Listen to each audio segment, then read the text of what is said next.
Hi, this is Cheryl back with you from Farmhouse, Frugally, and I was able to visit Brimfield, Massachusetts. They have a wonderful flea market which has thousands of vendors every year in the historic town of Brimfield, Mass, and it is absolutely beautiful.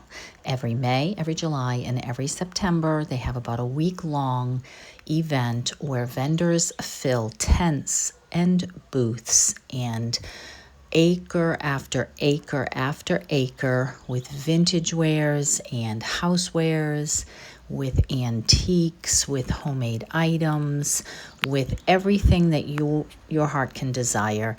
They have all of it. Admittedly, some of the prices can be high, and you definitely have to shop around, but I saw some of the most lovely one-of-a-kind pieces. Unfortunately, this item was sold, but I would have loved it. I got some ideas of things that I could create, perhaps on my own. And I just really enjoyed the weather. My husband and I had a lovely time. We walked 10 miles, so it was great exercise.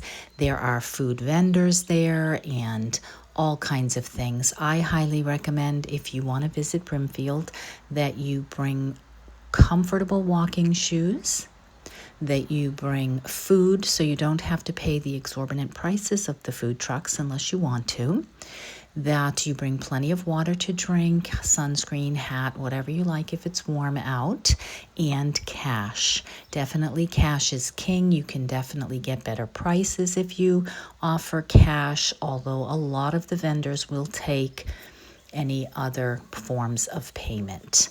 I have to say this year, compared to last year, I saw a tremendous amount of primitive country, and I don't know if that was top heavy or if it was something I was more drawn to, which is kind of funny because I've been eliminating that from my home little by little over the last couple of years and putting in a little bit more of a maybe vintage cottage style. So I am showing you some of the beautiful items that I saw. They had thousands and thousands and thousands of people. We were there, of course, on a Saturday, so that made it a little busier. But also, it had rained here where I live, an hour and a half away, Wednesday, Thursday, Friday. So we did not want to take a chance of going during the week. So we were there on the weekend, and then Sunday was the last day for May. They will be back in July, which will be very warm, and again in September. So I may go again in September. I think that's when they want to really offload, give the best pricing. And I think that if you plan to go, that's probably wise, given that July's weather can be exceptionally warm.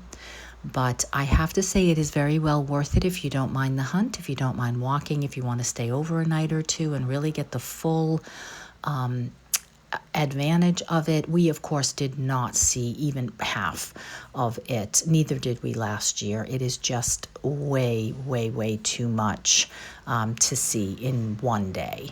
You definitely would probably want 3 days if you want to see everything. They had lovely ironstone. They had beautiful garden themed items. That is what I went for and what I did not come home with. The garden items that I did see that I would have really loved were too pricey. I've been on the hunt for these little butter dishes and butter pats. I was not going to pay $28 for one butter pat, so I passed on those. And I did only get, I think, 4 items. So for me, that was fine. God knows I do not need another thing. I really just went because it is an hour and a half away, so it is something worthwhile. And just in the event that we saw something that we would like in our home at a good price, because we really do not need a whole lot more, we decided to just keep that pretty minimal. I loved this garden-themed vendor. This was really spectacular, beautiful statues, some really lovely pieces. But some of those fountains and such, of course, would just be so heavy and very, very expensive. So that is not something that I was going to be purchasing this time around, but I really did enjoy seeing those items and snapping some pictures for you so that you can get an idea of what it would be like to visit Brimfield. If that is something that you have wanted to do, it is one of the top flea markets or, vendor sales for antiques and vintage that you will find in the United States. And it is definitely well worth the visit, especially if you are on the hunt for something unusual. But again, they do tend to pack up every evening close to 3, so you want to get there early. Parking is $10, $15, $20, sometimes free depending on where you go.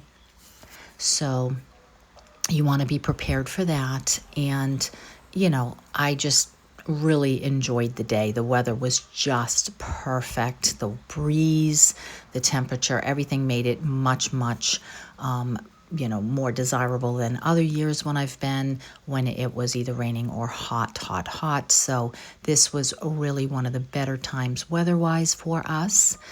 This was a wonderful collection of all things fire-related. I thought that was very unique, not something I had seen before. This is the item I wanted for my garden, $1,200. So I left it there. That definitely was a little bit out of my price range. So that is some of the things that I saw. It's hard to videotape with so many people coming and going and trying to get some good pictures without a lot of people in the way. So I did get what I could for footage on a very, very busy Saturday for you. So if that's something that you had always wanted to do, it was a lot of fun. They had some really great antique cars along the way. And this is one that I took a picture of I thought was quite lovely. And what I came home with were just 4 things. This little tramp art box I thought was just wonderful, and it was missing the drawers on the bottom that I can probably fix sometime in the future, but I had been putting this blue tone in my dining room recently, and so I wanted to add that there. I got this tiny little frog, this little flower frog. The tramp art box was $20. The little flower frog was $6, I believe.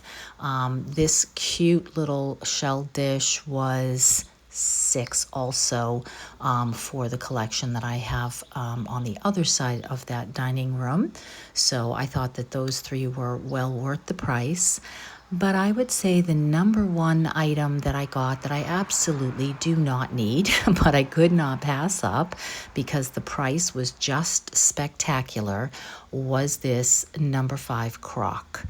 This crock was $25 with the lid. And now I have this number 20 crock in the corner that I got for free at my dump. So I thought, what a great little item to add to my kitchen, and that is it. So let me know what you think about this, and make sure you are subscribed and following me, hype all the things, and I will see you in the next one. Take care.